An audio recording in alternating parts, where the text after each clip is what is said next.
폭우와 폭염이 번갈아 지속되면서 여름나기가 어느 때보다 힘듭니다.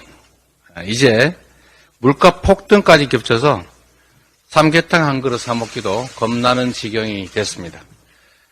닭고기 가격이 1년 전보다 크게 올랐고 지난달 오리의 월평균 도매 가격이 작년 대비 무려 51.7%나 상승했습니다.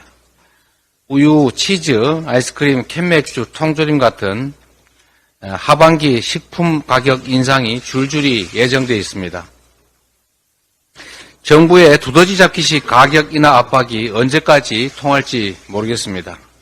라면값 50원 인하 이런 식으로 해결될 상황이 결코 아닙니다. 정부의 장밋빛 전망과 달리 연일 경기 침체, 민생고 뉴스가 넘쳐나고 있습니다.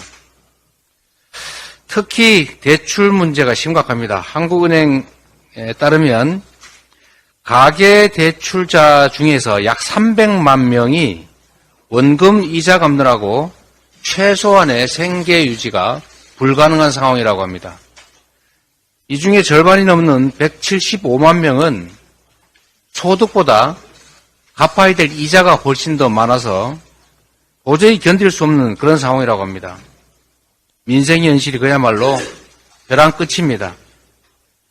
지금 정부 여당 대응을 보면 응급 중환자를 앞에 놓고 병원의 경영 실적을 따지는 꼴입니다.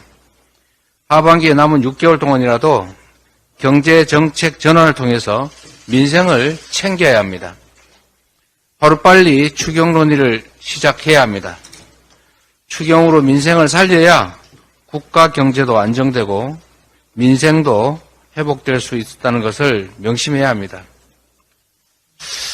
저보고 추경 노래 부른다고 하는 분들이 계시던데 민생이 회복될 수 있다면, 경제가 회복될 수 있다면 민생 노래가 아니라 민생 춤이라도 추겠습니다. 이 죽고 싶을 만큼 괴롭고 외로운 국민들에게 정부가 포근하고 든든한 아버지, 어머니 역할을 한 번쯤은 보여줘야 합니다.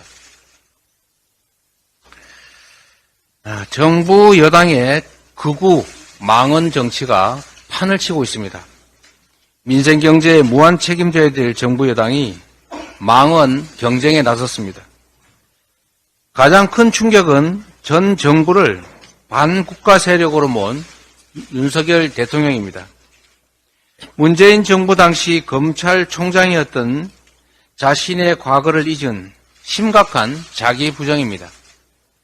자유 대한민국을 무너뜨리려고 하거나 자유 대한민국의 발전을 가로막게 된 세력들이 나라 도처에 조직과 세력을 구축하고 있다, 이렇게 말씀하시는데 지금이 냉전 시대도 아닌데 대체 무슨 말씀이십니까?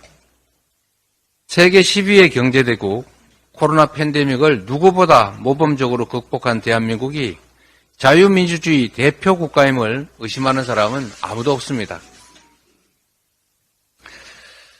우리 당을 향해서 불치병에 걸린 것 같다, 마약에 도취됐다, 이런 식의 발언을 하는 여당 대표 망언 참으로 기가 막힙니다.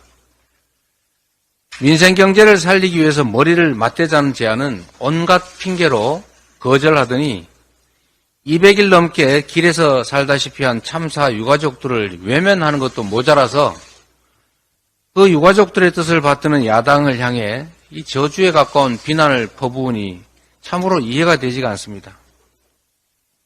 정치가 아무리 비정하다 해도 금도가 있는 것입니다. 민주공화국 대한민국을 지키고 발전시키는데 여야가 따로 없습니다. 국민의 삶이 참으로 어렵습니다. 정치가 희망을 만들어내야 합니다. 김명호 통일부 장관 후보자, 김재환 인재개발원장 내정자, 이분들이 상대 진영과 국민을 향해서 내뱉은 그 극단적 언행을 한번 살펴보십시오. 국민 통합은커녕 국론 분열, 대결을 조장할 극우 인사들입니다. 혐오가 난무하는 정치로는 국민의 마음을 얻을 수 없습니다. 대결 정치로는 국가 발전을 꾀할 수가 없습니다. 야당은 괴멸해야 될 적이 아닙니다.